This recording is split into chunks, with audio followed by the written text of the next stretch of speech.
Hello everyone and welcome back to Math Bold Master. আৰম্ভ কৰোঁ আমাৰ আজিৰ সেশনটো। তো আজিৰ সেশনটো হ'ব এটা কুইজ সেশন। এইটো হৈ গ'ল আমাৰ quiz number 3. So let us begin. First question. Elliot tried to shade only prime numbers on the 100 chart. তো 100 chart এটা দি আছে, তো 1 পৰা 100 লৈ আছে। এই চাৰ্টটোত এলিয়টে কেইটামান প্ৰাইম নম্বৰ শেড কৰিছে। So 13, 23 আৰু 33. তো ইয়াতে এলিয়টে এটা মিষ্টেক কৰিলে। কোনটো মিষ্টেক হ'ল? অবভিয়াছলি ইয়াতে 33টোৱে মিষ্টেক হ'ল, বিকজ 33টো যদি আমি চাওঁ, 33ক আমি লিখিব পাৰোঁ 1 into 33, আৰু আমি এইটোক 3 multiply to 11 বুলিও ক'ব পাৰোঁ। তো তাৰ মানে 33 আহি যায় 1, 3, 11 আৰু 33, চাৰিটা ফেক্টৰ্ছ। আমিতো জানো প্ৰাইম নাম্বাৰ্ছৰ খালি দুটা ফেক্টৰ থাকিব। যদি 33 প্ৰাইম নাম্বাৰ হ'লহেঁতেন, ইয়াত দুটাই ফেক্টৰ থাকিলেহেঁতেন 1 আৰু 33, বাট 3 আৰু 11 এক্সট্ৰা আহি গ'ল। তো তাৰ মানে এইটো হৈ যায় এটা কম্পজিট নাম্বাৰ। তো 13 is a composite number, not prime number. সৰি, 13 কৰিব লাগিছিলে, 13 দিলোঁ। 33 is composite, not prime.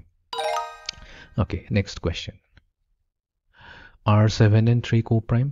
Co-prime কেনেকা হয়? Co-prime হ'লে আমি প্ৰথমতে 7ৰ ফেক্টৰ্ছবোৰ লৈ ল'ম। 7ৰ ফেক্টৰ্ছ হৈছে 1 and 7, because 1 multiplied to 7, আৰু 3 হৈছে ফেক্টৰ্ছ 1 and 3, because দুটাই প্ৰাইম নাম্বাৰ হয়। প্ৰাইম নাম্বাৰ সদায় দুটা ফেক্টৰ্ছে কমন থাকিব, যোনটো হৈছে 1। তাৰমানে 1 and 1 is the only factors that R common. আৰু আমি জানো co-prime হ'বৰ কাৰণে ডেফিনেশ্যন এইটো হয়, দুটা নাম্বাৰৰ যদি কমন ফেক্টৰ অকল 1 হয়, সেইটোক আমি co-prime বুলি ক'ম। Next question. Is each number prime or composite? আমাক চেক কৰিব লাগে কোন কেইটা নাম্বাৰ প্ৰাইম হয় আৰু কোন কেইটা কম্পজিট হয়। ইয়াতে চকুমুটি আমি 41টো প্ৰাইম নাম্বাৰ বুলি ক'ব পাৰোঁ। বাকী 10টো কি হয়? 10কটো আমি এনেকৈও লিখিব পাৰোঁ 1 multiplied to 10 আৰু 2 multiplied to 5। তো তাৰ মানে ইয়াৰ পৰা আমি ক'বই পাৰোঁ 1, 2, 5 আৰু 10। 1, 2, 5 আৰু 10 এইকেইটা হৈ যাব ইয়াৰ ফেক্টৰ্ছ। দুটাতকৈ বেছি হৈ গ'ল, তাৰমানে কম্পজিট হৈ গ'ল। 86, 86ত আমি কি লিখিব পাৰোঁ? 1 into 86, বাট আমি এইটো 2 multiplied to 43টো ক'ব পাৰোঁ। 2 multiplied to 43 হয় 86। আহি গ'ল ন দুটাতকৈ বেছি ফেক্টৰ্ছ, 1, 2, 43 আৰু 86। ঠিক আছে, আৰু মেবি ডিভিজিবল কৰি পেলাই আৰু পাব পাৰোঁ factors, but does not matter. দুটাতকৈ যদি বেছি হৈ যায়, তেনেহ'লে অট'মেটিকেলি সেইটো আমাৰ কম্পজিট নাম্বাৰ হৈ যাব। ফাইন, এতিয়া আমি যাওঁ নেক্সট কুৱেশ্যনটো লৈ। 19 আৰু 57 কো প্ৰাইম হ'বনে নাই? তো এইটো কাৰণে আমি প্ৰথমতে চাব লাগিব 19 হৈছে এটা প্ৰাইম নাম্বাৰ, যাৰ ফেক্টৰ্ছবোৰ হ'ব 1 আৰু 19।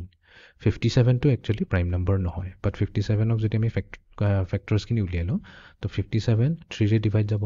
চ' 3 1s are 3, 27, 3 9s are 27। তাৰমানে 3 into 19 হৈছে ইকুৱেলছ টু 57, চৰি 57। তো 57ৰ ফেক্টৰ্ছবোৰ আহি যাব, 1 আহিব, 57 আহিব, 3 আহিব আৰু 19 আহিব। তো ইয়াতে দেখা পাইছোঁ 1 আছে সিহঁতৰ কমন ফেক্টৰ, 19ও আছে। যিহেতু মোৰ দেন 2 কমন ফেক্টৰ হৈ গ'ল আৰু 1তকৈ বেছিও হৈ গ'ল, তো অবভিয়াছলি ইহঁত দুটা কো প্ৰাইম হ'ব নোৱাৰে। তো আমি ক'ম নো, they are not co prime numbers. ঠিক আছে, next question. Which of the following describes the number shaded on the 100 chart? ঠিক আছে, তো 100 চাৰ্টত কেইটামান নম্বৰ দিছে। 31 প্ৰাইম নম্বৰ হয়, 43 হৈছে এটা প্ৰাইম নম্বৰ, নেক্সট আছে 59, এইটো হয় এটা প্ৰাইম নম্বৰ, আৰু দিয়া আছে আমাৰ 89। এতিয়া 89 প্ৰাইম নম্বৰ হয়নে নাই? Yes, it is a prime number.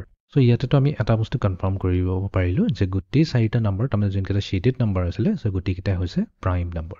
The shaded numbers are all prime numbers. তো অপশ্যন এইটোৱে হৈ যাব কাৰেক্ট। ঠিক আছে, তো এইটোৱে আছিল আমাৰ আজিৰ ছেশ্যনটো। চ' আমি কুইজ 3 ছাকচেছফুলি কমপ্লিট কৰিলোঁ। So' see you in the next session. Thank U.